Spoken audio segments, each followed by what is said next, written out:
ਏ ਗੁਰੂ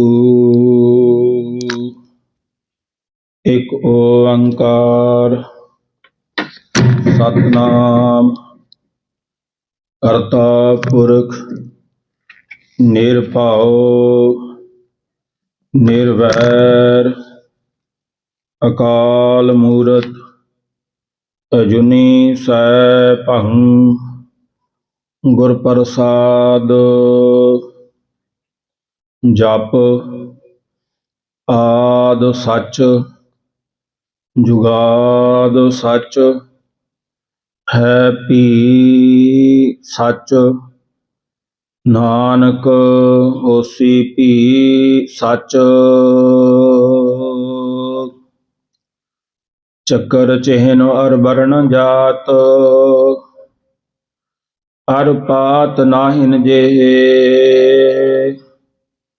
ਰੂਪ ਰੰਗ ਅਰ ਰੇਖ ਭੇਖ ਕੋ ਕਹਿ ਨਾ ਸਕਤ ਕੇ ਚਲ ਮੂਰਤ ਅਨਭਉ ਪ੍ਰਕਾਸ਼ ਅਮਿਤੋਜ ਕਹਿਜੈ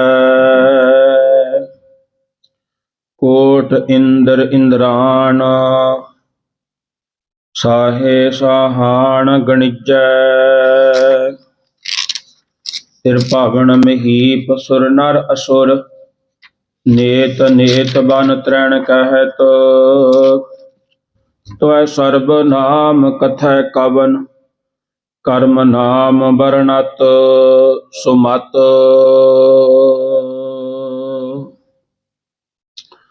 ਜਿਉ ਬੁਲਾਵਹਿ ਤਿਉ ਬੋਲਹਿ ਸੁਆਮੀ ਕੁਦਰਤ ਕਵਣ ਹਮਾਰੀ ਸਾਧ ਸੰਗ ਨਾਨਕ ਜਸ ਗਾਇਓ ਜੋ ਪ੍ਰਭ ਕੀ ਅਤ ਪਿਆਰੀ ਡੰਡਾਉਤ ਬੰਧਨ ਅਨਕ ਬਾਰ ਸਰਬ ਕਲਾ ਸਮਰੱਥ ਡੋਲਣ ਤੇ ਰਾਖੋ ਪ੍ਰਭੂ ਨਾਨਕ ਦੇ ਕਰ ਹੱਥ ਵਾਹਿਗੁਰੂ ਸਾਹਿਬ ਜੀ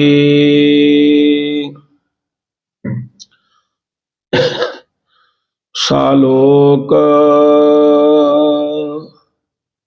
ਮਹਲਾ ਦੂਜਾ ਅਠੀ ਪਹਿਰੀ ਅਠ ਖੰਡ ਨਾਵਾ ਖੰਡ ਸਰੀਰ ਤਿਸ ਵਿੱਚ ਨੌ ਨਿਧ ਨਾਮ ਏਕ ਭਲ ਹੈ ਗੁਣੀ ਗਹੀਰ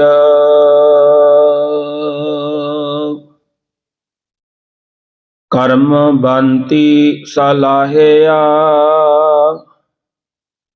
ਨਾਨਕ ਕਰ ਗੁਰ ਪੀਰ ਚੌਥੈ ਪਹਿਰ ਸੁਵਾਹ ਕੇ ਸੁਰਤਿਆ ਉਪਜੈ ਚਾਓ ਤਿਨਾ ਦਰਿਆ ਵਾਸਿਓ ਦੋਸਤੀ ਮਨ ਮੁਖ ਸੱਚਾ ਨਾਉ ਉਥੈ ਅੰਮ੍ਰਿਤ ਵੰਡੀਐ ਕਰਮੀ ਹੋਏ ਪਸਾਓ ਕੰਚਨ ਕਾਇਆ ਕਸੀਐ ਵੰਨੀ ਚੜੈ ਚੜਾਓ ਜੇ ਹੋਵੈ ਨਦਰ ਸਰਾਫ ਕੀ ਬਹੁੜ ਨਾ ਪਾਈ ਤਾਓ ਸਤੀ ਪਹਿਰੀ ਸਤ ਭਲਾ ਬਹੀਐ ਪੜਿਆ ਪਾਸ ਉਥੈ ਪਾਪ ਪੁੰਨ ਵਿਚਾਰੀਐ ਕੂੜੈ ਘਟੈ ਰਾਸ, ਉਥੈ ਖੋਟੇ ਸਟੀਐ, ਖਰੈ ਕੀਜਹਿ ਸਾਬਾਸ। ਬੋਲਣ ਫਾਦਲ ਨਾਨਕਾ, ਦੁਖ ਸੁਖ ਖਸਮੈ ਪਾਸ। ਵਾਹਿਗੁਰੂ ਜੀ ਕਾ ਖਾਲਸਾ, ਵਾਹਿਗੁਰੂ ਜੀ ਕੀ ਫਤਿਹ। ਸਾਹਿਬੇ ਕਮਾਲ ਚੌਰ ਛਤਰ ਤਖਤ ਦੇ ਮਾਲਕ, ਸ਼ਬਦ ਅਵਤਾਰ, ਦੁਨੀਆ ਦੇ ਸਾਂਝੇ ਰਹਿਬਰ, ਧੰਨ ਧੰਨ ਸਾਹਿਬ ਸ੍ਰੀ ਗੁਰੂ ਗ੍ਰੰਥ ਸਾਹਿਬ ਜੀ ਦੀ ਹਜ਼ੂਰੀ ਵਿੱਚ ਸਜੀ ਸਰਬੱਤ ਸੰਗਤ ਜੀਓ। ਗੁਰੂ ਫਤਿਹ ਪ੍ਰਵਾਨ ਕਰੋ ਜੀ, ਗੱਜ ਕੇ ਆਖੋ ਜੀ ਵਾਹਿਗੁਰੂ ਜੀ ਕਾ ਖਾਲਸਾ, ਵਾਹਿਗੁਰੂ ਜੀ ਕੀ ਫਤਿਹ। ਆਪ ਸਰਬੱਤ ਸੰਗਤਾਂ ਵੱਡੇ ਭਾਗਾਂ ਵਾਲੇ ਹੋ ਜੋ ਅੰਮ੍ਰਿਤ ਵੇਲੇ ਤੋਂ ਲੈ ਕਰਕੇ ਪਾਤਸ਼ਾਹ ਜੀ ਦੇ ਦਰਸ਼ਨ ਦੀਦਾਰੇ, ਪਵਿੱਤਰ ਅੰਮ੍ਰਿਤਮਈ ਗੁਰਬਾਣੀ ਦੇ ਅੰਮ੍ਰਿਤ ਵੇਲੇ ਦੇ ਨਿਤਨੇਮ ਸ਼ਰਾਵਣ ਕੀਤੇ। ਗੁਰੂ ਕੇ ਪਿਆਰਿਆਂ ਪਾਸੋਂ ਸ੍ਰੀ ਆਸਾ ਜੀ ਦੀ ਵਾਰ ਦਾ ਹਰ ਜਸ ਕੀਰਤਨ ਸ਼ਰਾਵਣ ਕੀਤਾ। ਆਪ ਗੁਰੂ ਘਰ ਦੀਆਂ ਸੇਵਾਵਾਂ ਕਰਕੇ ਲਾਹੇ ਪ੍ਰਾਪਤ ਕਰ ਰਹੇ ਹੋ। ਪਾਤਸ਼ਾਹ ਜੀ ਨੇ ਸਮੇਂ ਦੀ ਬਖਸ਼ਿਸ਼ ਕੀਤੀ। ਲੜੀਵਾਰ ਕਥਾ ਜੋ ਮਹਾਰਾਜ ਜੀ ਨੇ ਆਪਣੀ ਕਿਰਪਾ ਰਹਿਮਤ ਦੇ ਕਰਕੇ ਬਖਸ਼ਿਸ਼ਾਂ ਕਰਵਾਈਆਂ, ਉਸ ਦੀ ਆਪਾਂ ਵਿਚਾਰ ਦੇ ਨਾਲ ਜੁੜੀਏ। ਕਥਾ ਸ਼੍ਰਵਣ ਕਰਨ ਤੋਂ ਪਹਿਲਾਂ ਆਪਣੇ ਮਨ ਵਿਰਤੀਆਂ ਨੂੰ ਕਰੀਏ ਇਕਾਗਰ। ਸਾਰੇ ਰਲ ਕੇ ਬੋਲੀਏ ਜੀ ਸਤਿਨਾਮ ਸ੍ਰੀ ਵਾਹਿਗੁਰੂ।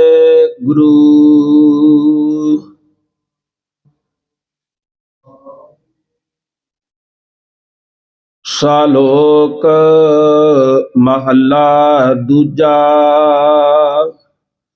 ਧੰਨ ਧੰਨ ਸਾਹਿਬ ਸ੍ਰੀ ਗੁਰੂ ਗ੍ਰੰਥ ਸਾਹਿਬ ਜੀ ਮਹਾਰਾਜ ਜੀ ਨੇ ਟੁਰਠ ਕਰਕੇ ਕਿਰਪਾ ਬਖਸ਼ਿਸ਼ਾਂ ਦੇ ਘਰ ਦੇ ਵਿੱਚ ਆ ਕਰਕੇ ਆਪਣੇ ਪਵਿੱਤਰ ਅੰਗ 146 ਦੇ ਉੱਪਰੋਂ ਗੁਰੂ ਗ੍ਰੰਥ ਸਾਹਿਬ ਜੀ ਮਹਾਰਾਜ ਜੀ ਦੇ ਵਿੱਚ ਆਏ 31 ਰਾਗਾਂ ਦੇ ਵਿੱਚੋਂ ਦੂਜੇ ਨੰਬਰ ਦੇ ਰਾਗ ਮਾਝ ਰਾਗ ਦੀ ਵਾਰ ਦੇ ਵਿੱਚ ਮਹਾਰਾਜ ਜੀ 18ਵੇਂ ਸ਼ਲੋਕ ਦੇ ਵਿੱਚ ਫਰਮਾਨ ਕਰਦੇ ਹਨ।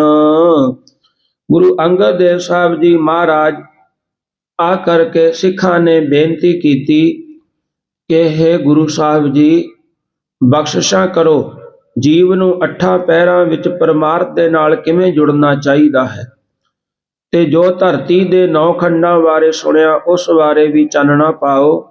ਮਹਾਰਾਜ ਜੀ ਨੇ ਬਖਸ਼ਿਸ਼ ਕਰਦਿਆਂ ਗੁਰੂ ਅੰਗਦ ਦੇਵ ਸਾਹਿਬ ਜੀ ਪਾਤਸ਼ਾਹ ਜੀ ਨੇ ਇਹ ਸ਼ਲੋਕ ਦੀ ਰਚਨਾ ਕੀਤੀ। ਮਹਾਰਾਜ ਜੀ ਫਰਮਾਨ ਕਰਦੇ ਹਨ, ਸ਼ਲੋਕ ਮਹੱਲਾ ਦੂਜਾ। ਸ਼ਲੋਕ ਜੋ ਛੰਦ ਦਾ ਨਾਮ ਹੈ, ਮਹੱਲਾ ਦੂਜਾ। ਦੂਜੇ ਪਾਤਸ਼ਾਹ ਧੰਨ ਧੰਨ ਸਾਹਿਬ ਸ੍ਰੀ ਗੁਰੂ ਅੰਗਦ ਦੇਵ ਸਾਹਿਬ ਜੀ ਮਹਾਰਾਜ ਜੀ ਦੇ ਮੁਖਾਰ ਬਿੰਦ ਦੇ ਵਿੱਚੋਂ ਉਚਾਰੀ ਹੋਈ ਧੁਰਕੀ ਬਾਣੀ ਦੇ ਵਿੱਚੋਂ ਪਾਤਸ਼ਾਹ ਜੀ ਫਰਮਾਨ ਕਰਦੇ ਹਨ, 8 ਪਹਿਰੀ 8 ਖੰਡ, 9ਵਾਂ ਖੰਡ ਸਰੀਰ। ਮਹਾਰਾਜ ਜੀ ਫਰਮਾਨ ਕਰਦੇ ਹਨ, ਇਹ ਗੁਰਸਿੱਖੋ ਇਸ ਦਿਨ ਤੇ ਰਾਤ ਦੇ ਵਿੱਚ 8 ਪਹਿਰ ਬਣਦੇ ਨੇ। 4 ਪਹਿਰਾਂ ਦੀ ਰਾਤਰੀ ਤੇ 4 ਪਹਿਰਾਂ ਦਾ ਦਿਨ ਹੈ। ਮਹਾਰਾਜ ਜੀ ਫਰਮਾਨ ਕਰਦੇ ਹਨ, 9ਵਾਂ ਖੰਡ ਸਰੀਰ, ਜਿਹੜਾ ਸਾਡਾ ਸਰੀਰ ਹੈ ਇਹ 9ਵਾਂ ਖੰਡ ਹੈ। 9ਵਾਂ ਖੰਡ ਸਾਡਾ ਸਰੀਰ ਹੈ।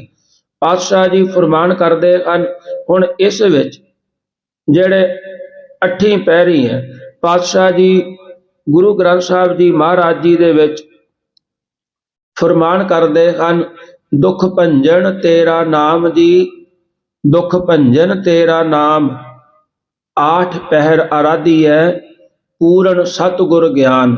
हे ਪਾਤਸ਼ਾਹ ਜਿਹੜਾ ਤੇਰਾ ਨਾਮ ਹੈ ਨਾ, ਉਹ ਸਾਰੇ ਦੁੱਖਾਂ ਨੂੰ ਭੰਨਣ ਯੋਗ ਸਮਰੱਥ ਹੈ। ਇਸ ਕਰਕੇ ਇਸ ਨਾਮ ਨੂੰ ਅੱਠੀ ਮਹਾਰਾਜ ਜੀ ਫਰਮਾਨ ਕਰਦੇ ਹਨ, 8 ਪਹਿਰ ਆਰਾਧੀਏ।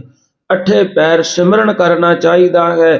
ਪੂਰਨ ਸਤਿਗੁਰ ਗਿਆਨ ਮਹਾਰਾਜ ਜੀ ਨੇ ਸਿੱਖਾਂ ਨੂੰ ਹੁਕਮ ਕੀਤਾ ਕਿ ਸਿੱਖੋ, ਉਠੰਦਿਆਂ ਬਹੰਦਿਆਂ ਸਵੰਦਿਆਂ ਸੁਖ ਸੋਏ, ਭਾਵ ਉੱਠਦਿਆਂ ਵੀ, ਬਹਿੰਦਿਆਂ ਵੀ, ਸੌਂਦਿਆਂ ਵੀ ਸਿਮਰਨ ਕਰੋ। ਤਾਈਓ ਮਹਾਰਾਜ ਬਾਬਾ ਕਬੀਰ ਸਾਹਿਬ ਜੀ ਮਹਾਰਾਜ ਜੀ ਨੇ ਫਰਮਾਨ ਕੀਤਾ, ਕਬੀਰ ਸੂਤੇ ਹੋਮ ਬਰੜਾਏ ਕੈ, ਜਿਹ ਮੁਖ ਨਿਕਸੈ ਰਾਮ, ਤਾਕੇ ਪੱਗ ਕੀ ਪਨ ਹੀ ਮੇਰੇ ਤਨ ਕੋ ਚਾਮ।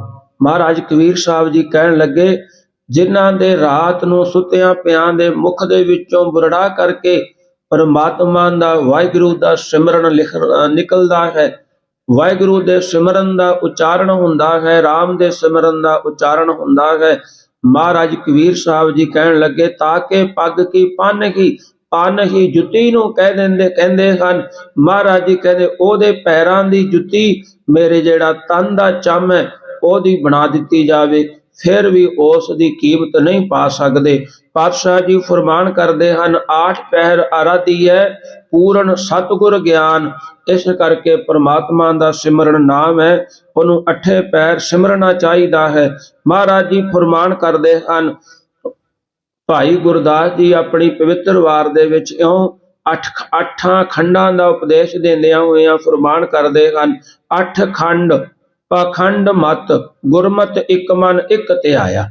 ਭਾਵ ਜਿਹੜੇ 8 ਖੰਡ ਨੇ, 8 ਪਹਿਰ ਨੇ, ਉਹਨਾਂ ਪਹਿਰਾਂ ਦੇ ਵਿੱਚ ਜਿਹੜੇ ਪਖੰਡ ਕਰਨ ਵਾਲੇ ਨੇ, ਉਹ ਪਖੰਡ ਦੇ ਨਾਲ ਜੁੜ ਕਰਕੇ ਐਸੀਆਂ ਗੱਲਾਂ ਕਰਦੇ ਨੇ ਕਿ ਕਿਵੇਂ ਮੈਂ ਪਖੰਡ ਕਰਾਂ ਤੇ ਇਹ ਪਖੰਡ ਦੇ ਨਾਲ ਲੋਕਾਂ ਨੂੰ ਮੈਂ ਕਿਵੇਂ ਆਪਣੇ ਵੱਲ ਖਿੱਚ ਕਰਕੇ ਵੱਧ ਤੋਂ ਵੱਧ ਮੇਰੇ ਕੋਲ ਆਵੇ, ਮੈਂ ਉਹਨਾਂ ਤੋਂ ਕਮਾਈ ਕਰਾਂ, ਲੁੱਟਾਂ।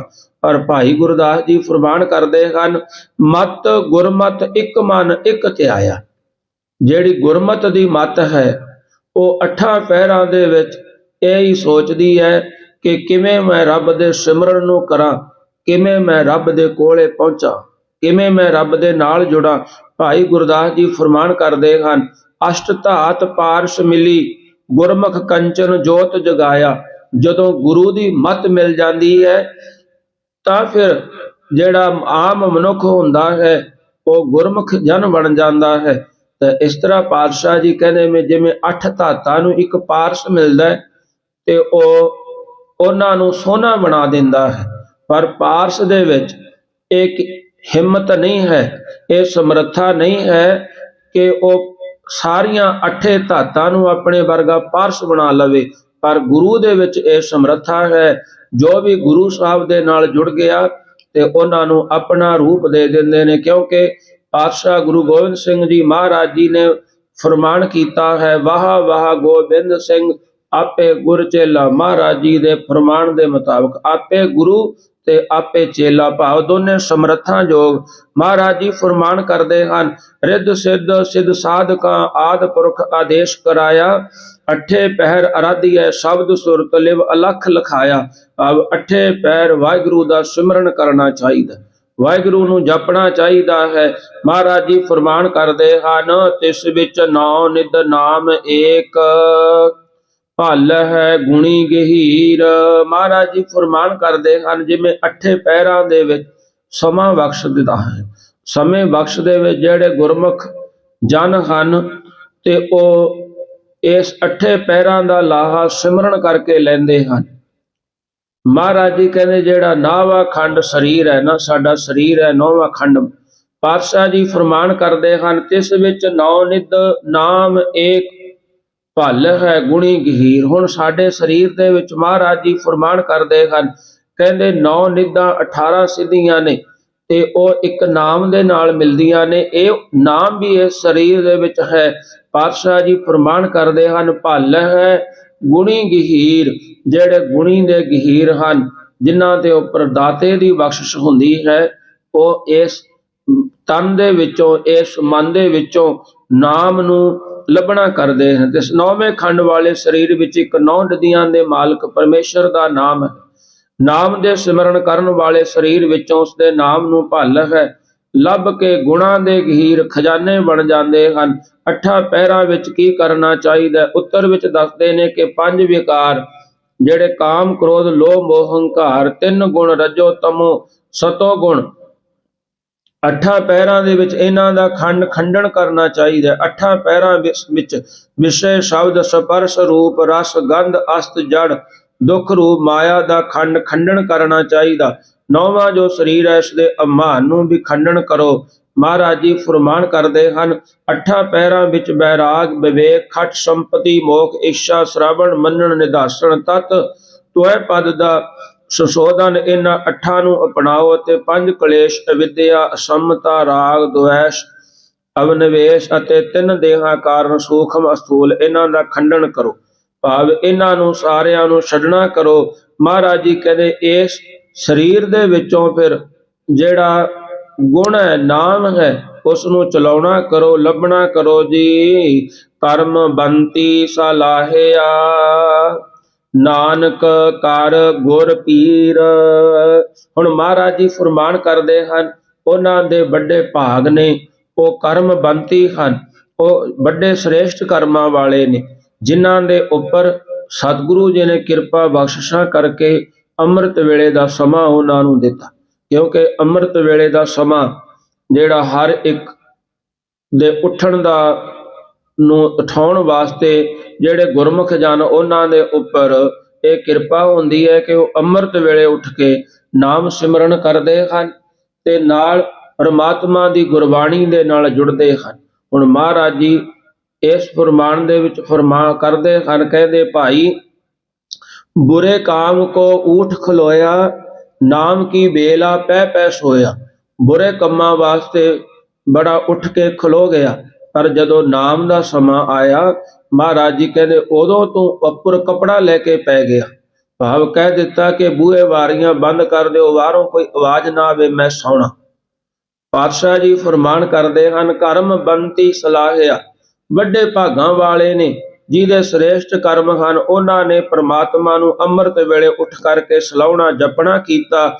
ਨਾਨਕ ਕਰ ਗੁਰ ਪੀਰ, ਭਾਵ ਜਿਨ੍ਹਾਂ ਨੇ ਗੁਰੂ ਨਾਨਕ ਦੇਵ ਸਾਹਿਬ ਨੂੰ ਗੁਰੂ ਤੇ ਪੀਰ ਮੰਨਿਆ। ਜਿਵੇਂ ਪਾਤਸ਼ਾਹ ਗੁਰੂ ਨਾਨਕ ਦੇਵ ਸਾਹਿਬ ਜੀ ਦੇ ਸਮੇਂ ਇੱਕ ਕਹਾਵਤ ਚੱਲਦੀ ਸੀ, ਅਖਾਣ ਚੱਲਦੀ ਸੀ ਕਿ ਨਾਨਕ ਸ਼ਾਹ ਫਕੀਰ, ਹਿੰਦੂਆਂ ਦੇ ਗੁਰੂ, ਮੁਸਲਮਾਨਾਂ ਦੇ ਪੀਰ। ਭਾਵ ਇਹਨਾਂ ਨੂੰ ਦੋਨੇ ਹੀ ਮੰਨਦੇ ਸਨ। ਹਿੰਦੂ ਮੰਨਦੇ ਸਨ ਕਿ ਗੁਰੂ ਨਾਨਕ ਦੇਵ ਸਾਹਿਬ ਜੀ ਸਾਡੇ ਗੁਰੂ ਹਨ, ਮੁਸਲਮਾਨ ਮੰਨਦੇ ਸਨ ਕਿ ਸਾਡੇ ਪੀਰ ਹਨ। ਕਰਤਾਰਪੁਰ ਸਾਹਿਬ ਜੋ ਪਾਕਿਸਤਾਨ ਦੇ ਵਿੱਚ ਹੈ, ਉਹ ਇਸ ਗੱਲ ਦੀ ਗਵਾਹੀ ਭਰਦਾ ਹੈ। ਉੱਥੇ 2 ਚੀਜ਼ਾਂ, ਜਦੋਂ ਗੁਰੂ ਨਾਨਕ ਦੇਵ ਸਾਹਿਬ ਜੀ ਮਹਾਰਾਜ ਜੀ ਜੋਤੀ ਜੋਤ ਸਮਾਏ ਤੇ ਉਹਨਾਂ ਦੋਨਾਂ ਨੇ ਪਾਤਸ਼ਾਹ ਜੀ ਦੇ ਸਰੀਰ ਦੇ ਉੱਪਰ ਹੱਕ ਜਿਤਾਇਆ। ਉਹ ਕਹਿਣ ਲੱਗੇ ਸਾਡਾ ਪੀਰ ਸੀ, ਅਸੀਂ ਆਪਣੇ ਮੁਸਲਮਾਨੀ ਤਰੀਕੇ ਦੇ ਨਾਲ ਕਿਰਿਆ ਕਰਮ ਕਰਨੀ ਹੈ। ਹਿੰਦੂ ਕਹਿਣ ਲੱਗੇ ਸਾਡਾ ਗੁਰੂ ਸੀ, ਅਸੀਂ ਆਪਣੇ ਹਿੰਦੂ ਦੇ ਰਹੁ ਰੀਤੀ ਦੇ ਮੁਤਾਬਕ ਕਿਰਿਆ ਕਰਮ ਕਰਨੀ ਹੈ। ਪਾਤਸ਼ਾਹ ਜੀ ਮਹਾਰਾਜ ਜੀ ਕਹਿੰਦੇ ਉੱਥੇ ਇਹ ਫੁਰਮਾਨ ਮਿਲਦਾ ਹੈ, ਗੁਰੂ ਨਾਨਕ ਦੇਵ ਸਾਹਿਬ ਜੀ ਦੋਨਾਂ ਨੂੰ ਸਾਂਝੇ ਸਨ ਤੇ ਉਹ ਸਾਂਝਾ ਉਪਦੇਸ਼ ਕਰਦੇ ਹਨ। ਤਾਈਓ ਮਹਾਰਾਜ ਜੀ ਨੂੰ ਭਾਈ ਗੁਰਦਾਸ ਜੀ ਨੇ ਆਪਣੀ ਵਾਰ ਦੇ ਵਿੱਚ ਫੁਰਮਾਨ ਕੀਤਾ ਹੈ, ਜਾਹਰ ਪੀਰ ਜਗਤ ਗੁਰ ਬਾਬਾ। ਗੁਰੂ ਨਾਨਕ ਦੇਵ ਸਾਹਿਬ ਜੀ ਸਾਰੇ ਸੰਸਾਰ ਦੇ ਜਗਤ ਦੇ ਗੁਰੂ ਬਾਬੇ ਹਨ। ਚੌਥੇ ਪਹਿਰ ਸਵਾਹਾ ਕੈ, ਸੁਰਤਿਆਂ ਉਪਜੈ ਚਾਓ। ਮਹਾਰਾਜ ਜੀ ਕਹਿੰਦੇ ਰਾਤਰੀ ਦਾ ਚੌਥਾ ਪਹਿਰ, ਜਿਹਨੂੰ ਆਪਾਂ ਅੰਮ੍ਰਿਤ ਵੇਲਾ ਕਹਿੰਦੇ ਆ, ਤੇ ਜਦੋਂ ਉਹ ਆਉਂਦਾ ਹੈ, ਸੁਰਤਿਆਂ ਉਪਜੈ ਚਾਓ, ਗਿਆਤ ਵਾਲੇ ਰੱਬ ਦੇ ਪਿਆਰਿਆਂ ਦੇ ਮਨ ਦੇ ਵਿੱਚ ਚਾਹ ਪੈਦਾ ਹੁੰਦਾ ਕਿ ਉੱਠਣ ਦਾ ਸਮਾਂ ਹੋ ਗਿਆ ਹੈ। ਜਿਵੇਂ ਮਹਾਰਾਜ ਜੀ ਨੇ ਫੁਰਮਾਨ ਕੀਤਾ ਹੈ, ਪਾਤਸ਼ਾਹ ਜੀ ਫੁਰਮਾਨ ਕਰਦੇ ਹਨ, ਭਿੰਨੀ ਰੈਣੜੀਏ ਚਾਮਕਣ ਤਾਰੇ, ਜਗ ਹੈ ਸੰਤ ਜਨਾ ਮੇਰੇ RAM ਪਿਆਰੇ। RAM ਪਿਆਰੇ ਸਦਾ ਜਗ ਹੈ, ਨਾਮ ਸਿਮਰੈ ਅਨ ਦਿਨੋ, ਚਰਨ ਕਮਲ ਧਿਆਨ ਹਿਰਦੈ, ਪ੍ਰਭ ਬਿਸਰ ਨਾਹੀ ਇੱਕ ਖਿਨੋ। ਭਾਵ ਜਿਹੜੇ ਰੱਬ ਦੇ ਪਿਆਰੇ ਨੇ ਉਹ ਅੰਮ੍ਰਿਤ ਵੇਲੇ ਦੀ ਉਡੀਕ ਕਰਦੇ ਨੇ। ਜਦੋਂ ਅੰਮ੍ਰਿਤ ਵੇਲਾ ਹੁੰਦਾ ਉਹਨਾਂ ਦੀ ਅੱਖ ਖੁੱਲਦੀ ਹੈ, ਅੱਖ ਖੁੱਲਦੀ ਹੈ, ਉਹਨਾਂ ਨੇ ਜਰਕ ਦੇਣੀ ਉੱਠ ਕਰਨਾ, ਸਿਮਰਨ ਦੇ ਵਿੱਚ ਜੁੜ ਜਾਣਾ। ਤੇ ਜਿਹੜੇ ਮੇਰੇ ਵਰਗੇ ਹੁੰਦੇ ਨੇ ਪਹਿਲਾਂ ਉਹ ਸਮਾਂ ਦੇਖਦੇ ਨੇ, ਕਿਤੇ ਪਹਿਲਾਂ ਹੀ ਤਾਂ ਨਹੀਂ ਉੱਠੇ। ਜੇ 10 ਮਿੰਟ 5 ਮਿੰਟ ਰਹਿੰਦੇ ਨੇ ਫਿਰ ਉਹ ਖੇਸ ਲੈ ਕੇ ਫਿਰ ਪੈਂਦੇ ਨੇ ਵੀ ਹਜੇ ਤਾਂ 10 ਮਿੰਟ ਪਏ ਨੇ, ਤੇ ਫਿਰ ਨੀਂਦ ਆ ਜਾਂਦੀ ਹੈ, ਅੰਮ੍ਰਿਤ ਵੇਲਾ ਵੀ ਲੰਘ ਜਾਂਦਾ ਹੈ। ਪਾਤਸ਼ਾਹ ਜੀ ਫਰਮਾਨ ਕਰਦੇ ਹਨ, ਕਹਿੰਦੇ ਉਹ ਚੌਥੇ ਪਹਿਰ ਸੁਬਾਹ ਦੇ ਪਹਿਰ ਦੇ ਵਿੱਚ ਅੰਮ੍ਰਿਤ ਵੇਲੇ ਉੱਠ ਕਰਕੇ ਉਹ ਰੱਬ ਦੇ ਪਿਆਰਿਆਂ ਦੇ ਹਿਰਦਿਆਂ ਦੇ ਵਿੱਚ ਆ ਹੁੰਦਾ ਹੈ, ਮਨਾ ਉਹ ਸਮਾਂ ਆਇਆ, ਚੱਲ ਉੱਠ ਗੁਰਬਾਣੀ ਪੜ੍ਹੀਏ, ਨਾਮ ਸਿਮਰਨ ਦੇ ਨਾਲ ਜੁੜਨਾ ਕਰੀਏ ਜੀ। ਤਿਨਾ ਦਰਿਆਵਾਂ ਸਿਉ ਦੋਸਤੀ, ਮਨ ਮੁਖ ਸੱਚਾ ਨਾਉ। ਮਹਾਰਾਜ ਜੀ ਫਰਮਾਨ ਕਰਦੇ ਹਨ, ਕਹਿੰਦੇ ਉਹਨਾਂ ਮਹਾਤਮਾ ਦੇ ਪਹਿਲਾਂ ਪ੍ਰਤੱਖ ਜਿਹੜੇ ਪਿਛਲੇ ਸਮੇਂ ਦੇ ਵਿੱਚ ਦੇਖਿਆ ਜਾਂਦਾ ਸੀ, ਰਹਿਤ ਮਰਜ਼ਾਦਾ ਦੇ ਵਿੱਚ ਵੀ ਇਹ ਲਿਖਿਆ ਹੈ ਹੁਕਮਨਾਮਿਆਂ ਦੇ ਵਿੱਚ ਕਿ ਜੇ ਗੁਰੂ ਦਾ ਸਿੱਖ ਖੁੱਲੇ ਜਲ ਦੇ ਵਿੱਚ ਇਸ਼ਨਾਨ ਕਰੇ, ਕਿਉਂਕਿ ਹੁਣ ਜਿਹੜਾ ਖੁੱਲਾ ਜਲ ਹੈ ਉਹ ਕਿਤੇ ਬਹੁਤ ਘੱਟ ਪ੍ਰਾਪਤ ਹੁੰਦਾ ਤੇ ਦੂਰ ਹੈ। ਪਹਿਲਾਂ ਇਹ ਸੀ ਵੀ ਬੰਦਾ ਜਿਹੜਾ ਮੈਦਾਨ ਆਦਿਕ ਵੀ ਬਾਹਰ ਜਾਂਦਾ ਸੀ ਤੇ ਉਧਰ ਹੀ ਖੁੱਲਾ ਜਲ ਮਿਲਦਾ ਸੀ, ਉੱਥੇ ਇਸ਼ਨਾਨ ਕਰਦੇ ਸੀ। ਜਿਵੇਂ ਸਾਡੇ ਮਹਾਂਪੁਰਸ਼ ਹੁੰਦੇ, ਉਹ ਸੁਬਾਹ ਸਾਡੇ ਨਹਿਰ ਚੱਲਦੀ ਤੇ ਉਹ ਨਹਿਰ ਦੇ ਜਾ ਕੇ ਉੱਥੇ ਇਸ਼ਨਾਨ ਕਰਕੇ ਆਉਂਦੇ, ਉੱਥੇ ਸਿਮਰਨ ਦੇ ਵਿੱਚ ਵਾਹਿਗੁਰੂ ਸਿਮਰਨ ਦੇ ਵਿੱਚ ਆਪਣੀ ਹਾਜ਼ਰੀ ਲਾਉਂਦੇ ਤੇ ਇਸ਼ਨਾਨ ਕਰਕੇ ਫਿਰ ਉਹ ਨਿਤਨੇਮ ਬਾਣੀਆਂ ਦਾ ਪਾਠ ਕਰਦੇ। ਤਾਂ ਇਸ ਤਰ੍ਹਾਂ ਸਾਡੇ ਮਹਾਂਪੁਰਸ਼ ਸੀ। ਕਡੇਰੇ ਦੇ ਵਿੱਚ ਉੱਥੇ ਖੂਹ ਹੀ ਹੁੰਦੀ ਸੀ, ਉਹ ਸ਼ਾਮ ਨੂੰ ਹੀ, ਸਿਆਲ ਹੁੰਦਿਆ ਗਰਮੀ ਹੁੰਦਾ ਤੇ ਸ਼ਾਮ ਨੂੰ ਉਹ ਖੂਹ ਦੇ ਵਿੱਚ ਬਣਿਆ ਹੋਇਆ ਚਵੱਚਾ ਜਿਹੜੀ ਖੇਲ ਸੀ ਉਹਨੂੰ ਭਰਾ ਕੇ ਰੱਖਦੇ, ਸੁਬਾਹ ਉੱਠ ਕਰਕੇ ਫਿਰ ਉਹਦੇ ਖੁੱਲੇ ਜਲ ਦੇ ਨਾਲ ਇਸ਼ਨਾਨ ਕਰਦੇ। ਮਹਾਰਾਜ ਜੀ ਕਹਿੰਦੇ ਉਹਨਾਂ ਦਾ ਦਰਿਆਵਾਂ ਦੇ ਨਾਲ ਦੋਸਤੀ ਹੈ। ਤੇ ਮਹਾਰਾਜ ਜੀ ਨੇ ਇੱਥੇ ਇੱਕ ਪਾਠ ਦਿੱਤਾ ਹੈ ਮਨ ਮੁਖ, ਤੇ ਇੱਥੇ ਜਿਹੜਾ ਪੜ੍ਹਨ ਦਾ ਸਮਾਂ ਹੈ, ਜਦੋਂ ਅਸੀਂ ਪਾਠ ਕਰਦੇ ਹਾਂ ਤੇ ਜ਼ਿਆਦਾਤਰ ਤੇ ਅਸੀਂ ਕਹਿੰਦੇ ਹਾਂ ਮਨਮੁਖ ਸੱਚਾ ਨਾਮ। ਮਹਾਂਪੁਰਸ਼ ਕਹਿੰਦੇ ਇਹ ਪਾਠ ਦਾ ਅਰਥ ਉਹ ਮਨਮੁਖ ਨਹੀਂ ਹੈ ਜਿਹੜਾ ਮਨ ਕਰਕੇ ਗੁਰੂ ਸਾਹਿਬ ਤੋਂ ਆਪਣਾ ਮੁਖ ਮੋੜ ਲੈਂਦਾ ਹੈ। ਮਨਮੁਖ ਉਹਨੂੰ ਕਹਿੰਦੇ ਨੇ ਗੁਰੂ ਸਾਹਿਬ ਤੋਂ ਆਪਣਾ ਮੁਖ ਮੋੜ ਲਵੇ, ਪਿੱਠ ਕਰ ਲਵੇ, ਉਹਨੂੰ ਮਨਮੁਖ ਕਹਿੰਦੇ ਨੇ। ਇਹ ਜਿਹੜਾ ਮਨਮੁਖ ਹੈ, ਮਹਾਰਾਜ ਜੀ ਕਹਿੰਦੇ ਇਹਦਾ ਮਨ ਤੇ ਮੁਖ ਦਾ ਪਾਠ ਅਲੱਗ-ਅਲੱਗ ਕਰਨਾ ਹੈ। ਮਨ ਮੁਖ, ਮਨ ਕਰਕੇ ਵੀ ਤੇ ਮੁਖ ਕਰਕੇ ਵੀ, ਪਰਮਾਤਮਾ ਦੇ ਨਾਮ ਦੇ ਸਿਮਰਨ ਦੇ ਨਾਲ ਜੁੜਿਆ, ਰੱਬ ਦੇ ਨਾਲ ਜੁੜਿਆ, ਸਤਿਗੁਰੂ ਜੀ ਦੇ ਨਾਲ ਜੁੜਿਆ ਹੈ। ਮਹਾਰਾਜ ਜੀ ਕਹਿੰਦੇ ਉਹਨਾਂ ਦੀ ਦਰਿਆਵਾਂ ਦੇ ਨਾਲ ਦੋਸਤੀ ਹੈ। ਪਾਤਸ਼ਾਹ ਜੀ ਦਾ ਪ੍ਰਮਾਣ ਹੈ, ਗੁਰ ਦਰਿਆਓ ਸਦਾ ਜਲ ਨਿਰਮਲ, ਮਿਲਿਆ ਦੁਰਮਤ ਮੈਲ ਹਰੇ। ਜਿਹੜਾ ਗੁਰੂ ਹੈ ਨਾ, ਉਹ ਵੀ ਨਿਰਮਲ ਜਲ ਦਾ ਦਰਿਆ ਵਹਿੰਦਾ ਹੈ, ਸਮੁੰਦਰ ਵਹਿੰਦਾ ਹੈ, ਜਿਨ੍ਹਾਂ ਨੂੰ ਮਿਲ ਕਰਕੇ ਸਾਰੀਆਂ ਜਿਹੜੀਆਂ ਮੈਲਾਂ ਨੇ ਹਰੈ ਲੈ ਜਾਂਦੀਆਂ ਹਨ। ਉਥੈ ਅੰਮ੍ਰਿਤ ਵੰਡੀਐ, ਕਰਮੀ ਹੋਏ ਪਸਾਓ। ਮਹਾਰਾਜ ਜੀ ਫਰਮਾਨ ਕਰਦੇ ਹਨ, ਸਤ ਸੰਗਤ ਦੇ ਵਿੱਚ ਅੰਮ੍ਰਿਤ ਨਾਮ ਵੰਡਿਆ ਜਾਂਦਾ, ਪਰ ਨਿਸ਼ਕਾਮ ਕਰਮਾਂ ਵਾਲਿਆਂ ਨੂੰ ਇਹ ਦਾਤ ਪ੍ਰਾਪਤ ਹੁੰਦੀ ਹੈ।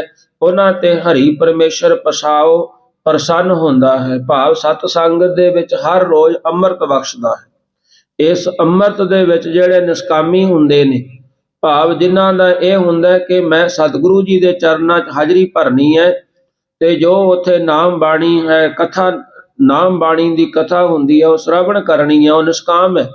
ਤੇ ਇੱਕ ਹੁੰਦਾ ਹੈ ਕਿ ਮੈਂ ਫਲਾਣਾ ਕੰਮ ਮੇਰਾ ਖੜਾ ਹੈ, ਮੈਂ ਉਸ ਕੰਮ ਨੂੰ ਕਰਾਉਣ ਵਾਸਤੇ ਗੁਰਦੁਆਰਾ ਸਾਹਿਬ ਜਾਣਾ, ਮੈਂ ਉਸੇ ਕੰਮ ਨੂੰ ਕਰਨ ਵਾਸਤੇ ਉੱਥੇ ਫਲਾਣੀ ਚੀਜ਼ ਚੜਾਉਣ ਜਾਣਾ, ਤੇ ਇਹ ਨਿਸ਼ਕਾਮ ਨਹੀਂ। ਇਹ ਤਾਂ ਸਾਡੀ ਇੱਕ ਕਾਮਨਾ ਕਰਕੇ ਅਸੀਂ ਆਉਣਾ ਹੁੰਦਾ। ਨਿਸ਼ਕਾਮ ਉਹ ਹੁੰਦਾ ਹੈ ਜਿਹੜਾ ਕੇਵਲ ਕਿ ਪਾਤਸ਼ਾਹ ਆਪ ਜੀ ਨੇ ਇਹ ਮੈਨੂੰ ਮਨੁੱਖਾ ਜਨਮ ਦਿੱਤਾ, ਤੇ ਇਹ ਮਨੁੱਖੇ ਜਨਮ ਦਾ ਜੋ ਫਾਇਦਾ ਹੈ, ਕਿਉਂਕਿ ਪਾਤਸ਼ਾਹ ਜੀ ਫਰਮਾਨ ਕਰਦੇ ਹਨ, ਭਜੋ ਗੋਬਿੰਦ ਭੂਲ ਮਤ ਜਾਹੋ, ਮਾਨਸ ਜਨਮ ਕਾ ਇਹੀ ਲਾਹੋ।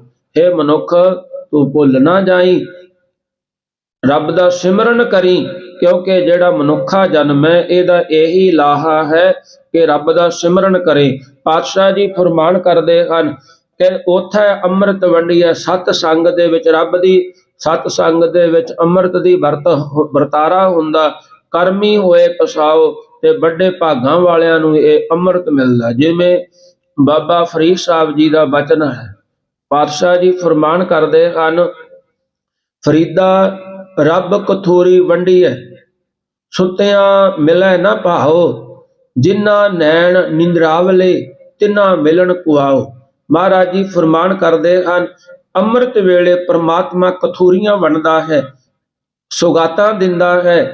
ਕਹਿੰਦੇ ਜਿਹੜੇ ਸੁੱਤੇ ਪਏ ਹੁੰਦੇ ਹਨ ਉਹਨਾਂ ਨੂੰ ਉਹ ਸੁਗਾਤਾਂ ਨਹੀਂ ਮਿਲਦੀਆਂ, ਤੇ ਜਿਨ੍ਹਾਂ ਦੇ ਨੈਣ ਨੀਂਦਰਾਵਲੇ ਨੇ, ਨੀਂਦਰੇ ਨੇ, ਭਾਵ ਉਹ ਅੰਮ੍ਰਿਤ ਵੇਲੇ ਉੱਠ ਕਰਕੇ ਸਿਮਰਨ ਦੇ ਵਿੱਚ ਜੁੜੇ ਹਨ, ਮਹਾਰਾਜ ਜੀ ਫਰਮਾਤੇ ਨਾ ਮਿਲੇ ਕੋ ਆਓ, ਭਾਵ ਉਹਨਾਂ ਨੂੰ ਉਹ ਸੁਗਾਤਾਂ ਕਥੂਰੀਆਂ ਰੱਬ ਵੱਲੋਂ ਬਖਸ਼ਿਸ਼ ਦੇ ਵਿੱਚ ਮਿਲਦੀਆਂ ਹਨ। ਪਾਤਸ਼ਾਹ ਜੀ ਫਰਮਾਨ ਕਰਦੇ ਇਸ ਕਰਕੇ ਅੰਮ੍ਰਿਤ ਵੇਲੇ ਜ਼ਰੂਰ ਉੱਠ ਕਰਕੇ ਜਿਤਨਾ ਸਮਾਂ ਵੀ ਹੁੰਦਾ ਸਿਮਰਨ ਕਰਨਾ ਚਾਹੀਦਾ ਹੈ। ਕੰਚਨ ਕਾਇਆ ਕੱਸੀਐ ਬੰਨੀ ਚੜ੍ਹੈ ਚੜਾਓ। ਮਹਾਰਾਜ ਜੀ ਫਰਮਾਨ ਕਰਦੇ ਹਨ, ਜਿਵੇਂ ਸੁਨਿਆਰ ਵੀਰ ਸੋਨੇ ਨੂੰ ਅੱਗ ਤੇ ਚਾੜ ਕਰਕੇ ਵਾਰਾ ਬੰਨੀ ਦੀ ਸ਼ੁੱਧਤਾ ਦਾ ਚੜਾਓ ਚੜ੍ਹਦਾ, ਕਸਵੱਟੀ ਕਸ ਲਾ ਕਰਕੇ ਉਸ ਦੀ ਪਰਖ ਕੀਤੀ ਹੈ। ਕਸਵੱਟੀ ਪਾਤਸ਼ਾਹ ਜੀ ਨੇ ਇਹ ਸ਼ਬਦ ਕਸਵੱਟੀ ਇਕੱਠਾ ਕਿਹਾ ਹੈ। ਇਹ ਸ਼ਬਦ ਅਰਥ ਦੇ ਹਿਸਾਬ ਤੇ ਆਪਾਂ ਜੇ ਕਰੀਏ ਇਹਦਾ ਨਾਮ ਕਸ ਵੱਟੀ। ਤੇ ਕਦੀ ਆਪਾਂ ਆਪ ਜੀ ਨੂੰ ਸੁਨਿਆਰ ਦੀ ਦੁਕਾਨ ਦੇ ਉੱਪਰ ਜਾਣ ਦਾ ਸਮਾਂ ਮਿਲੇ ਤੇ ਉਹ ਜਦੋਂ ਸੋਨੇ ਨੂੰ ਸ਼ੁੱਧ ਕਰਦੇ ਨੇ ਤਾਂ ਉਹ ਆਪਣੇ ਮੂੰਹ ਦੇ ਵਿੱਚ ਇੱਕ ਸਲਾਈ ਆਦਿਕ ਜਿਹੜੀ ਪੈਪ ਹੁੰਦੀ ਆ ਉਹ ਲੈਂਦੇ ਨੇ, ਤੇ ਇੱਕ ਅੱਗ ਦਾ ਮੂਹਰੇ ਅੱਗ ਚੱਲਦੀ ਹੈ, ਉਸ ਅੱਗ ਨੂੰ ਆਪਣੀ ਮੂੰਹ ਵਾਲੀ ਪੈਪ ਦੇ ਨਾਲ ਸੋਨੇ ਨੂੰ ਇੱਕ ਵੱਟੀ ਦੇ ਉੱਪਰ ਰੱਖਿਆ ਹੁੰਦਾ, ਉਹਨਾਂ ਇੱਕ ਵੱਟੀ ਹੁੰਦੀ ਹੈ ਉਹਦੇ ਉੱਪਰ ਰੱਖ ਕਰਕੇ ਕਸ ਆਪਣੇ ਸਾਹ ਦੇ ਨਾਲ, ਕਸ ਕਹਿੰਦੇ ਨੇ ਸਾਹ ਨੂੰ, ਸਾਹ ਦੇ ਨਾਲ ਫੂਕ ਮਾਰ ਮਾਰ ਕੇ ਅੱਗ ਉੱਤੇ ਪਾਈ ਦੀ ਹੈ। ਮਹਾਰਾਜ ਜੀ ਕਹਿੰਦੇ ਇਸ ਤਰ੍ਹਾਂ ਫਿਰ ਉਹ ਸੋਨੇ ਨੂੰ ਉਹ ਰੰਗ ਚੜਾਉਂਦੇ ਨੇ। ਕੰਚਨ ਕਾਇਆ ਕੱਸੀ ਹੈ ਬੰਨੀ ਚੜ੍ਹੈ ਚੜਾਓ, ਭਾਵ ਉਹਨੂੰ ਫਿਰ ਰੰਗ ਚੜ ਜਾਂਦਾ ਹੈ। ਮਹਾਰਾਜ ਜੀ ਕਹਿੰਦੇ ਇਸ ਤਰ੍ਹਾਂ ਪ੍ਰਮਾਤਮਾ ਦੀ ਸਤ ਸੰਗਤ ਦੇ ਵਿੱਚ ਜਦੋਂ ਤੂੰ ਵਾਹਿਗੁਰੂ ਵਾਹਿਗੁਰੂ ਦੇ ਕਸ ਲਾਵੇਂਗਾ ਤੇ ਰੱਬ ਫਿਰ ਤੈਨੂੰ 12 ਬੰਨੀ ਦੇ ਸੋਨੇ ਵਾਂਗੂ ਸ਼ੁੱਧ ਕਰਕੇ ਤੇਰਾ ਵੀ ਰੰਗ ਸੋਨੇ ਤੋਂ ਵੀ ਅੱਛਾ ਕਰ ਦੇਣਗੇ। ਜੇ ਹੋਵੇ ਨਦਰ ਸਰਾਫ ਕੀ ਬਹੁੜ ਨਾ ਪਾਈ ਤਾਓ। ਮਹਾਰਾਜ ਜੀ ਕਹਿੰਦੇ ਆਪ ਜੀ ਕਦੇ ਸੁਨਾਰ ਕੋਲ ਸੋਨੇ ਨੂੰ ਪਰਖਣ ਵਾਸਤੇ ਵੀ ਇਹ ਸ਼ੁੱਧ ਹੈ ਜਾਂ ਅਸ਼ੁੱਧ ਹੈ ਜਾਓ, ਜਿਹੜੇ ਸੁਨਿਆਰ ਜਿਨ੍ਹਾਂ ਦਾ ਵੱਡਾ ਤਜਰਬਾ ਉਹ ਤੁਹਾਨੂੰ ਦੇਖ ਕੇ ਆਪਣੀ ਨਿਗਾਹ ਦੇ ਨਾਲ ਹੱਥ ਵਿੱਚ ਫੜ ਕੇ ਦੱਸ ਦੇਣਗੇ ਵੀ ਸ਼ੁੱਧ ਸਿਉਣਾ। ਪਰ ਜਿਨ੍ਹਾਂ ਦਾ ਇੰਨਾ ਤਜਰਬਾ ਨਹੀਂ ਨਾ, ਮਹਾਰਾਜ ਜੀ ਕਹਿੰਦੇ ਉਹ ਫਿਰ ਇਹ ਤੇ ਕਸ ਲਾਉਣਗੇ, ਪਹਿਲਾਂ ਇਹਨੂੰ ਦੇਖਣਗੇ ਮਚਾ ਕਰਕੇ ਵੀ ਸ਼ੁੱਧ ਹੈ ਕਿੰਨਾ ਖੋਟ ਹੈ। ਪਾਤਸ਼ਾਹ ਜੀ ਫਰਮਾਨ ਕਰਦੇ ਹਨ, ਜੇ ਨਦਰ ਸਰਾਫ ਦੀ ਨਜ਼ਰ ਹੋ ਜਾਵੇ ਤੇ ਉਹ ਇਸ ਤਰ੍ਹਾਂ ਹੀ ਦੱਸ ਦਿੰਦਾ ਹੈ ਕਿ ਕਿੰਨਾ ਖੋਟ ਹੈ। ਤੇ ਇਹ ਹੀ ਸਾਡਾ ਸਤਿਗੁਰੂ ਹੈ, ਗੁਰੂ ਹੈ, ਤੇ ਇਹ ਵੀ ਸਾਨੂੰ ਦੱਸ ਦਿੰਦਾ ਹੈ ਕਿ ਸਿੱਖਾ ਤੇਰੇ ਚ ਕਿੰਨਾ ਖੋਟ ਹੈ। ਮਹਾਰਾਜ ਜੀ ਕਹਿੰਦੇ ਬਹੁੜ ਨਾ ਪਾਵੇ ਤਾਓ, ਭਾਵ ਜਦੋਂ ਚੰਗੇ ਸਰਾਫ ਦੇ ਕੋਲ ਚੰਗਾ ਸੋਨਾ ਜਾਂਦਾ ਹੈ ਉਹਨੂੰ ਉਹ ਭੱਠੀ 'ਚ ਨਹੀਂ ਪਾਉਂਦਾ ਪਰਖਣ ਵਾਸਤੇ, ਤੇ ਉਹ ਇਸ ਤਰ੍ਹਾਂ ਹੀ ਕਹਿ ਦਿੰਦਾ ਵੀ ਇਹ ਸ਼ੁੱਧ ਸੋਨਾ ਹੈ। ਸਤੀ ਪਹਿਰੀ ਸਤ ਭਲਾ ਬਹੀਐ ਪੜਿਆ ਪਾਸ। ਮਹਾਰਾਜ ਜੀ ਕਹਿੰਦੇ ਸਤੀ ਪਹਿਰੀ, ਸੱਤਾਂ ਜਿਵੇਂ 8ਵਾਂ ਪਹਿਰ ਤਾਂ ਆਪਾਂ ਦੇਖਦੇ ਆ ਵੀ ਅੰਮ੍ਰਿਤ ਵੇਲਾ ਹੈ ਨਾ। ਪਾਤਸ਼ਾਹ ਜੀ ਕਹਿੰਦੇ ਜਿਹੜੇ 7 ਪਹਿਰ ਬਚਦੇ ਨੇ ਇਹਨਾਂ ਪਹਿਰਾਂ ਦੇ ਵਿੱਚ ਵੀ ਸਤੀ ਪਹਿਰੀ ਸਤ ਭਲਾ ਚੰਗੇ ਕੰਮ ਕਰੀਏ। ਮਹਾਰਾਜ ਜੀ ਕਹਿੰਦੇ ਬਈਏ ਪੜਿਆ ਪਾਸ। ਪੜਿਆਂ ਦਾ ਮਤਲਬ ਹੁੰਦਾ ਹੈ ਰੱਬ ਦੇ ਪਿਆਰੇ। ਮਹਾਰਾਜ ਜੀ ਨੇ ਇੱਥੇ ਪੜਨ ਦਾ ਤਾਂ ਇਹ ਵੀ ਕਹਿ ਦਿੱਤਾ, ਪੜਿਆ ਮੂਰਖ ਆਖੀਐ ਜਿਸ ਲੱਭ ਲੋਭ ਅਹੰਕਾਰ, ਭਾਵ ਉਹ ਪੜਿਆ ਮੂਰਖ ਹੈ ਜਿਹਨੂੰ ਆਪਣੀ ਪੜ੍ਹਾਈ ਦਾ ਹੀ ਮਾਣ ਹੈ ਕਿ ਮੈਂ ਬਹੁਤਾ ਪੜਿਆ।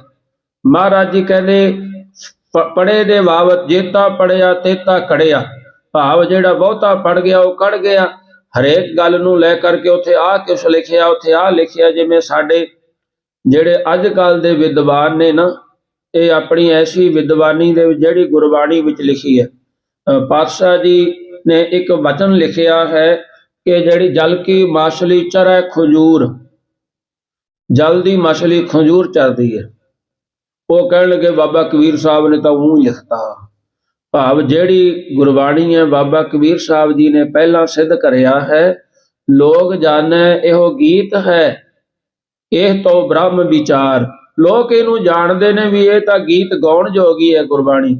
ਮਹਾਰਾਜ ਜੀ ਕਹਿੰਦੇ ਨਹੀਂ, ਇਹ ਭੁੱਲ ਨਾ ਕਰਿਓ, ਇਹ ਤੋਂ ਬ੍ਰਹਮ ਵਿਚਾਰ, ਬ੍ਰਹਮ ਰੱਬ ਦੇ ਘਰ ਦੀ ਵਿਚਾਰ ਗੁਰਬਾਣੀ ਹੈ।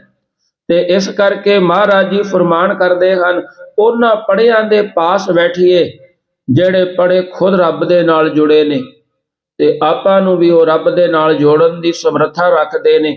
ਫਿਰ ਜਦੋਂ ਉਹਨਾਂ ਦੇ ਪਾਸ ਬੈਠਾਂਗੇ, ਸਤਸੰਗ ਕਰਾਂਗੇ, ਗੁਰਬਾਣੀ ਪੜਾਂਗੇ, ਕੀਰਤਨ ਸੁਣਾਂਗੇ, ਰੱਬ ਦੀਆਂ ਗੱਲਾਂ, ਕਥਾ ਕਹਾਣੀਆਂ ਸ਼ਰਾਵਣ ਕਰਾਂਗੇ, ਫਿਰ ਮਹਾਰਾਜ ਜੀ ਕਹਿੰਦੇ ਕੀ ਹੋਵੇਗਾ, ਉਥੈ ਪਾਪ ਪੁੰਨ ਵਿਚਾਰੀਐ, ਕੂੜੈ ਘਟੈ ਰਾਸ।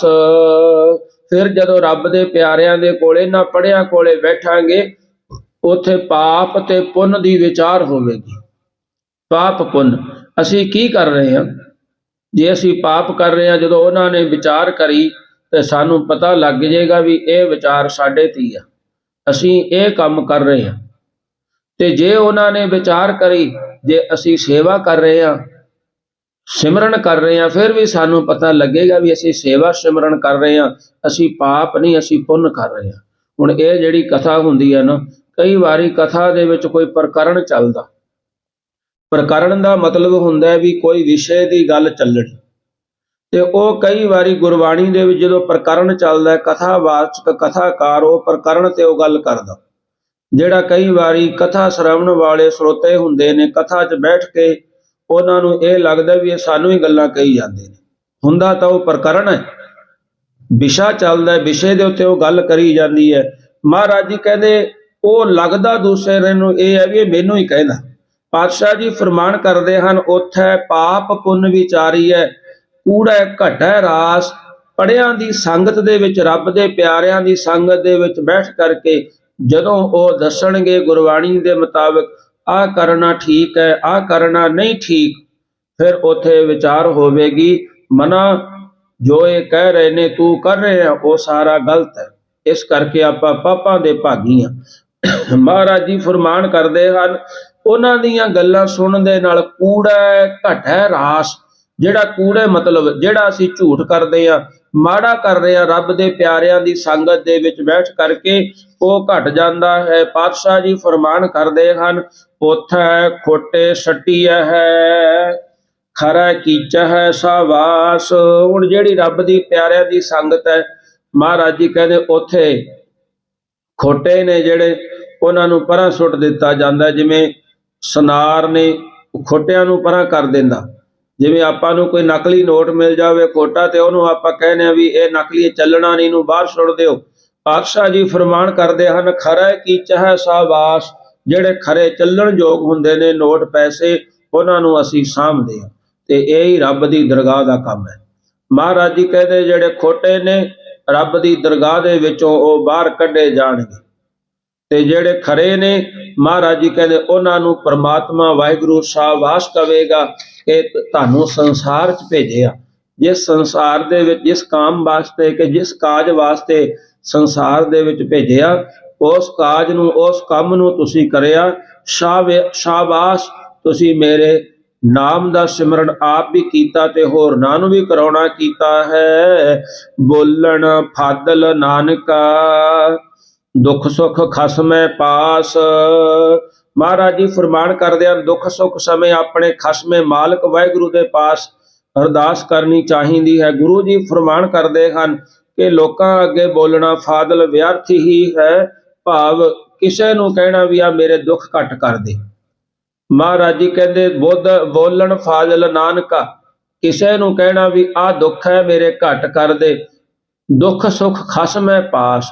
ਮਹਾਰਾਜ ਜੀ ਕਹਿੰਦੇ ਜਿਹੜਾ ਦੁੱਖ ਤੇ ਸੁੱਖ ਹੈ ਨਾ, ਉਹ ਇਹ ਖਸਮ ਦੇ ਪਾਸ ਹੈ। ਜੇ ਘਟਾ ਸਕਦਾ ਹੈ ਨਾ, ਇਹ ਘਟਾ ਸਕਦਾ, ਉਹ ਵੀ ਅਸੀਂ ਅਰਦਾਸ ਕਰੀਏ। ਜਿਵੇਂ ਬਾਬਾ ਕਬੀਰ ਸਾਹਿਬ ਜੀ ਮਹਾਰਾਜ ਜੀ ਨੇ ਵਚਨ ਕੀਤਾ, ਕਬੀਰ ਕੇਸੋ ਕੇਸੋਂ ਕੂਕੀਐ, ਨਾ ਸੋਈਐ ਆਸਾਰ, ਰਾਤ ਦਿਵਸ ਕੇ ਕੂਕੜੇ, ਕਬੂ ਕੇ ਸੁਣੇ ਪੁਕਾਰ। ਭਾਵ ਮਹਾਰਾਜ ਜੀ ਫਰਮਾਨ ਕਰਦੇ ਹਨ, ਕਹਿੰਦੇ ਦਿਨ ਰਾਤ ਕਰਕੇ ਰੱਬ ਦੇ ਅੱਗੇ ਕੂਕੀਏ, ਅਰਦਾਸਾਂ ਕਰੀਏ ਕਿ ਇਹ ਪਾਤਸ਼ਾਹ ਸਾਨੂੰ ਇਹ ਵਿਸ਼ੇ ਵਕਾਰ, ਇਹ ਦੁੱਖ ਤੰਗ ਕਰ ਰਹੇ ਨੇ।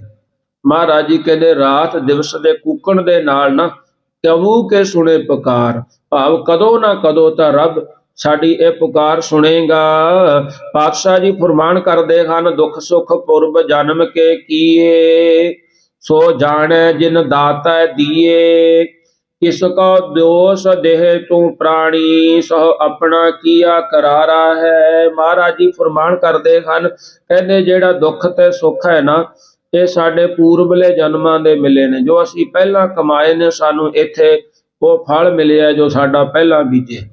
ਮਹਾਰਾਜ ਜੀ ਫਰਮਾਨ ਕਰਦੇ ਹਨ, ਜਿਹੜੇ ਗੁਰਮੁਖ ਜਨ ਨੇ ਉਹ ਜਾਣਦੇ ਨੇ ਕਿ ਇਹ ਦਾਤੇ ਨੇ ਦਿੱਤੇ ਹਨ। ਪਰ ਕਿਸ ਕੋ ਦੇ ਦੋਸ਼ ਦੇਹ ਤੂੰ ਪ੍ਰਾਣੀ। ਫਿਰ ਹੁਣ ਜਿਹੜਾ ਦੋਸ਼ ਹੈ ਵੀ ਆਪਾਂ ਕਈ ਦੇ ਦਿੰਦੇ ਆ ਵੀ ਉਹ ਦੁੱਖ ਮੈਨੂੰ ਫਲਾਣੇ ਕਰਕੇ ਮਿਲਿਆ। ਮਹਾਰਾਜ ਜੀ ਫਰਮਾਨ ਕਰਦੇ ਹਨ, ਸੋ ਆਪਣਾ ਕੀਆ ਕਰਾਰਾ ਹੈ। ਮਹਾਰਾਜ ਜੀ ਕਹਿੰਦੇ ਜਿਹੜਾ ਪ੍ਰਮਾਤਮਾ ਹੈ ਨਾ ਉਹ ਐਸਾ ਕਰਾਰ ਹੈ। ਭਾਵ ਜਿਹਨੂੰ ਆਪਾਂ ਕਹਿ ਦਿੰਦੇ ਆ ਵੀ ਇਹ ਤਾਂ ਮੂੰਹ ਤੇ ਸੱਚੀ ਗੱਲ ਕਹਿਣਾ, ਰੱਬ ਉਹ ਹੈ। परमात्मा ऐसा करारा है। महला दूजा।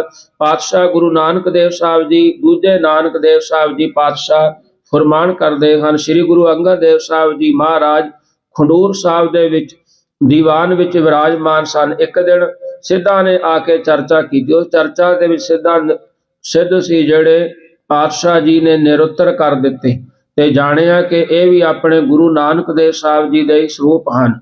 गुरु प्रति नीचा देखण वास्ते पुछया कि तुहाडा गुरु कैसा है, तुहाडे गुरु विच किहड़े गुण सन जिस करके उन्हां हिंदुआं दे गुरु ते मुसलमानां दे पीर कह के नवाजिया।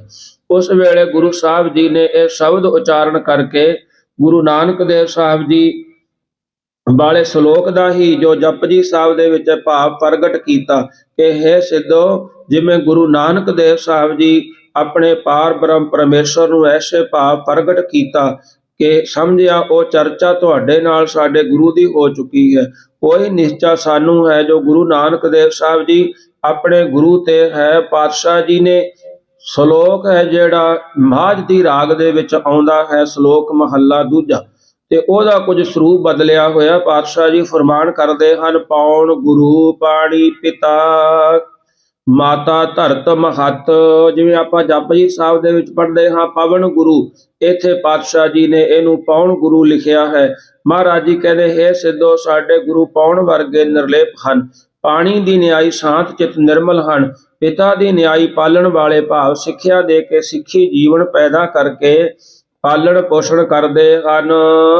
ते महाराज जी फरमान करदे हन, माता दी न्याई उपदेश रूपी दुध देण वाले हन। धरती दी न्याई खिमा वाले हन। महत ਵੱਡੇ आकाश दी न्याई निरखोव रूप ਹਨ। ਸਾਡੇ ਗੁਰੂ ਵਿੱਚ ਇਹ ਗੁਣ ਹਨ।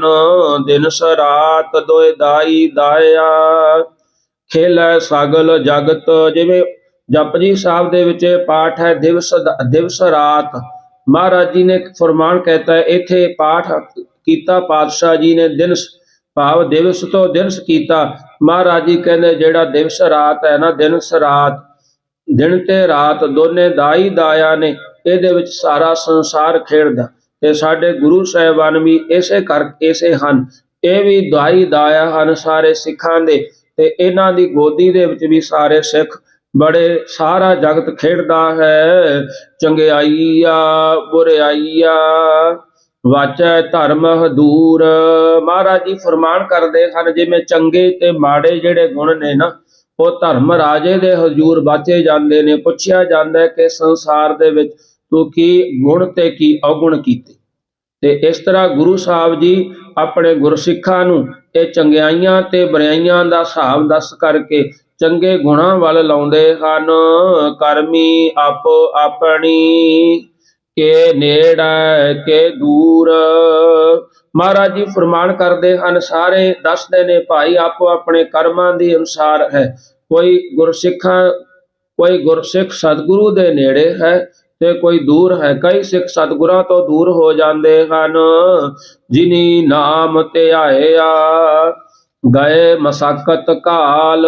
ਪਾਤਸ਼ਾਹ ਜੀ ਫਰਮਾਨ ਕਰਦੇ ਹਨ, ਜਿਨ੍ਹਾਂ ਨੇ ਵਾਹਿਗੁਰੂ ਦਾ ਨਾਮ ਸਿਮਰਨ ਕੀਤਾ, ਸਤਿਗੁਰੂ ਜੀ ਦੇ ਚਰਨਾਂ ਦੇ ਨਾਲ ਲੱਗ ਕਰਕੇ ਨਾਮ ਸਿਮਰਨ ਕੀਤਾ, ਉਹ ਇੱਥੇ ਜਿਹੜੀਆਂ ਕਮਾਈ ਕਰਦਿਆਂ ਹਾਂ ਮਸਕਤ ਤਕੜੀਆਂ ਮਿਹਨਤਾਂ ਘਾਲਣ ਕਰਕੇ ਸਤਿਗੁਰੂ ਜੀ ਦੇ ਚਰਨਾਂ ਦੇ ਨਾਲ ਜੁੜ ਕਰ ਗਏ। ਤੇ ਜਿਨ੍ਹਾਂ ਨੇ ਨਾਮ ਜਪਿਆ ਉਹ ਵੱਡੀਆਂ ਵੱਡੀਆਂ ਸਜ਼ਾਵਾਂ ਨੂੰ ਵੀ ਧਰਵਾਸ ਦੇ ਨਾਲ ਸਹਿੰਦਿਆਂ ਹੋਇਆਂ ਆਰਿਆਂ ਦੇ ਥੱਲੇ ਆਪਣੇ ਸਰੀਰ ਦੇ 2 ਟੋਟੇ ਕਰਵਾ ਕਰਕੇ ਵੀ ਇਹਨਾਂ ਨੂੰ ਘਾਲਣਾ ਨੂੰ ਘਾਲੇ ਮੁਕਤ ਹੋ ਗਏ ਹਨ। ਨਾਨਕ ਤੇ ਮੁਖ ਉਜਲੇ ਹੋਰ ਕੀਤੀ ਛੁੱਟੀ ਨਾਲ। ਗੁਰੂ ਸਾਹਿਬ ਜੀ ਫਰਮਾਨ ਕਰਦੇ ਹਨ, ਉਹਨਾਂ ਦੇ ਮੁਖ ਜਸ ਰੂਪੀ ਉਜਲੇ ਹੋ ਗਏ ਹਨ। ਉਹਨਾਂ ਦੀ ਸੰਗਤ ਨਾਲ ਮਿਲਦੀ ਉਹ ਕੇਤੀ ਕਿੰਨੇ ਕੁ ਹੀ ਜੰਮਣ ਮਰਨ ਤੋਂ ਛੁਟਕਾਰਾ ਪਾ ਕਰਕੇ ਮੁਕਤ ਹੋ ਗਏ ਹਨ। ਪੌੜੀ ਪਾਤਸ਼ਾਹ ਜੀ ਪੌੜੀ ਦੇ ਵਿੱਚ ਪ੍ਰਵਾਨ ਕਰਦੇ ਹਨ, ਸੱਚਾ ਭੋਜਨ ਭਾਓ ਸਤਿਗੁਰ ਦੱਸਿਆ। ਸਤਿਗੁਰਾਂ ਨੇ ਕਿਰਪਾ ਕਰਕੇ ਭਾਓ ਪ੍ਰੇਮ ਰੂਪੀ ਸੱਚਾ ਭੋਜਨ ਦੱਸਿਆ ਹੈ। ਸੱਚੇ ਹੀ ਪਤੀ ਆਏ ਸੱਚ ਵਿਗਸਿਆ। ਸੱਚੇ ਨਾਮ ਨੂੰ ਜਪਣ ਵਾਲਿਆਂ ਨੇ ਹੀ ਮਨ ਪਤੀ ਆਏ ਪਤੀ ਜਾਂਦੇ ਹਨ, ਭਰੋਸੇ ਵਾਲੇ ਹੋ ਜਾਂਦੇ ਨੇ, ਕਿਉਂਕਿ ਉਹਨਾਂ ਦਾ ਸੱਚੇ ਨਾਮ ਦੇ ਜਪਣ ਕਰਕੇ ਚਿੱਤ ਵਿਗਸਿਆ ਖੇੜੇ ਵਿੱਚ ਆ ਗਿਆ ਹੈ। ਸੱਚੇ ਕੋਟ ਗਿਰਾਏ ਨਿਜ ਘਰ ਵਸਿਆ। ਸੱਚੇ ਪਰਮੇਸ਼ਰ ਵਾਹਿਗੁਰੂ ਨੇ ਸੰਸਾਰ ਰੂਪੀ ਕੋਟ ਕਿਲਾ ਬਣਾਇਆ ਤੇ ਉਹ ਪਰਮੇਸ਼ਰ ਨਿਜ ਸਰੂਪ ਘਰ ਵਿੱਚ ਵਸਦਾ ਹੈ। ਸਤਿਗੁਰ ਤੁਠੈ ਨਾਉ ਪ੍ਰੇਮ ਰਹੱਸਿਆ। ਜਿਨ੍ਹਾਂ ਨੂੰ ਸਤਿਗੁਰਾਂ ਨੇ ਤੁਠੇ ਪ੍ਰਸੰਨ ਹੋ ਕਰਕੇ ਨਾਮ ਦੀ ਦਾਤ ਦਿੱਤੀ, ਉਹਨਾਂ ਦੇ ਅੰਦਰ ਨਾਮ ਜਪ ਕੇ ਪ੍ਰੇਮ ਪੈਦਾ ਹੋ ਗਿਆ ਹੈ, ਜਿਸ ਕਰਕੇ ਉਹਨਾਂ ਦਾ ਮਨ ਰਹੱਸ ਆਨੰਦਿਤ ਹੋ ਗਿਆ ਹੈ। ਸੱਚਾ ਦੈ ਦੀਵਾਨ ਕੂੜ ਨਾ ਜਾਈਐ। ਮਹਾਰਾਜ ਜੀ ਫਰਮਾਨ ਕਰਦੇ ਹਨ, ਸੱਚੇ ਪਰਮੇਸ਼ਰ ਦੇ ਸੱਚਖੰਡੀ ਰੂਪ ਦੀਵਾਨ ਦੇ ਵਿੱਚ ਕੋਈ ਕੂੜ ਝੂਠ ਕਮਾਉਣ ਵਾਲਾ ਝੂਠ ਬੋਲਣ ਵਾਲਾ ਨਹੀਂ ਜਾ ਸਕਦਾ, ਕਿਉਂਕਿ ਉੱਥੇ ਪਾਪ ਪੁੰਨ ਵਿਚਾਰੀ ਆ। ਉੱਥੇ ਪਾਪ ਤੇ ਪੁੰਨ ਦੀ ਵਿਚਾਰ ਕਰਕੇ ਹੀ ਸੱਚਖੰਡ ਦੇ ਵਿੱਚ ਦਾਖਲਾ ਮਿਲਦਾ ਹੈ। ਸੱਚਾ ਝੂਠੋ ਝੂਠ ਬਖਾਣ ਸੋ ਮਹਿਲ ਖੁਆਈਐ। ਮਹਾਰਾਜ ਜੀ ਫਰਮਾਨ ਕਰਦੇ ਝੂਠੇ ਜਿਹੜੇ ਝੂਠੇ ਜੀਵਨ ਵਾਲੇ ਝੂਠ ਹੀ ਝੂਠ ਬਖਾਣ ਦੇ ਬੋਲਦੇ ਹਨ, ਉਹਨਾਂ ਦੇ ਸਰੂਪ ਰੂਪੀ ਮਹਲ ਨੂੰ ਖੁਆਏ ਭੁੱਲ ਜਾਂਦੇ ਹਨ। ਸੱਚਾ ਸ਼ਬਦ ਨਿਸ਼ਾਨ ਠਾਕ ਨਾ ਪਾਈ ਹੈ। ਜਿਨ੍ਹਾਂ ਦੇ ਹਿਰਦੇ ਵਿੱਚ ਸੱਚੇ ਪਰਮੇਸ਼ਰ ਨੇ ਗੁਣਾਂ ਦੇ ਸ਼ਬਦ ਉਪਦੇਸ਼ ਦੀ ਕਮਾਈ ਨਿਸ਼ਾਨ ਲੇਖ ਲਿਖਿਆ ਹੈ, ਉਹਨਾਂ ਨੂੰ ਪਰਲੋਕ ਦੇ ਰਸਤੇ ਵਿੱਚ ਕੋਈ ਠਾਕ ਰੋਕ ਨਹੀਂ ਪਾ ਸਕਦਾ। ਸੱਚ ਸੁਣ ਬੁੱਝ ਬਖਾਣ ਮਹਿਲ ਬੁਲਾਈ ਹੈ। ਜੋ ਸਤਿਗੁਰਾਂ ਦੇ ਸੱਚੇ ਉਪਦੇਸ਼ ਨੂੰ ਸੁਣ ਸ਼ਰਾਵਣ ਕਰਕੇ ਬੁੱਝ ਸਮਝ ਲੈਂਦੇ ਹਨ, ਸੱਚੇ ਨਾਮ ਦਾ ਵਖਾਣ ਕਥਨ ਕਰਦੇ ਹਨ। ਮਹਾਰਾਜ ਜੀ ਫਰਮਾਨ ਕਰਦੇ ਹਨ, ਪਾਤਸ਼ਾਹ ਪ੍ਰਮਾਤਮਾ ਵਾਹਿਗੁਰੂ ਉਹਨਾਂ ਨੂੰ ਆਪਣੇ ਸੱਚਖੰਡ ਮਹਿਲ ਦੇ ਵਿੱਚ ਬੁਲਾ ਲੈਂਦਾ ਹੈ, ਅਭੇਦ ਕਰ ਲੈਂਦਾ ਹੈ, ਮੁਕਤੀ ਦੇ ਦਿੰਦਾ ਹੈ। ਸੋ ਇੱਥੇ ਜਿਹੜਾ ਅੱਜ ਦਾ ਸ਼ਲੋਕ ਦੀ ਸਮਾਪਤੀ ਹੈ, ਕਿਉਂਕਿ ਸ਼ਲੋਕ ਥੋੜਾ ਵੱਡਾ ਸੀ, ਇਸ ਕਰਕੇ ਥੋੜਾ ਸਮਾਂ ਆਪਾਂ ਵੱਧ ਲੈਤਾ ਗਿਆ। ਪਹਿਲਾਂ ਤਾਂ ਮਾਫੀ ਚਾਹੁੰਦੇ ਹਾਂ, ਕਥਾ ਕਰਦਿਆਂ ਕੋਲੋਂ ਅਨੇਕਾਂ ਪ੍ਰਕਾਰ ਦੀਆਂ ਭੁੱਲਾਂ ਤਰੁੱਟੀਆਂ ਰਹਿ ਗਈਆਂ। ਸਤਿਗੁਰੂ ਜੀ ਤੇ ਆਪ ਸੰਗਤਾਂ ਬਖਸ਼ਣਯੋਗ ਹੋ। ਪਾਤਸ਼ਾਹ ਜੀ ਕਿਰਪਾ ਕਰਕੇ ਸਭ ਨੂੰ ਆਪਣੇ ਚਰਨਾਂ ਵਿੱਚ ਇਹ ਦਾਤਾਂ ਦੇ ਕਰਕੇ ਆਪਣੇ ਚਰਨਾਂ ਨਾਲ ਜੋੜ ਕਰਕੇ ਨਾਮ ਬਾਣੀ ਦਾ ਸਿਮਰਨ ਬਖਸ਼ਣਾ ਕਰਨ। ਆਓ ਆਪਾਂ 1 ਮਿੰਟ ਵਾਸਤੇ ਸਿਮਰਨ ਕਰਦੇ ਹਾਂ, ਫਿਰ ਸਤਿਗੁਰੂ ਜੀ ਦੇ ਚਰਨਾਂ 'ਚ ਅਰਦਾਸ ਕਰਾਂਗੇ। ਵਾਹਿਗੁਰੂ ਵਾਹਿਗੁਰੂ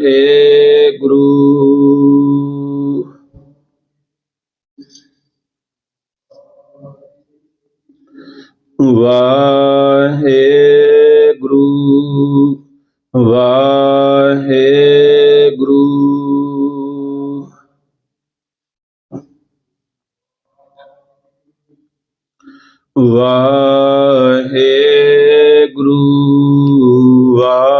ਵਾਹਿਗੁਰੂ ਵਾਹਿਗੁਰੂ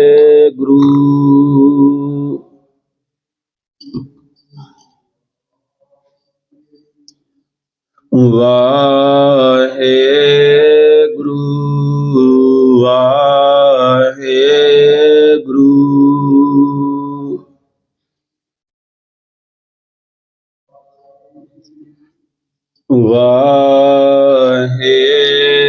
ਵਾਹਿਗੁਰੂ ਵਾਹਿਗੁਰੂ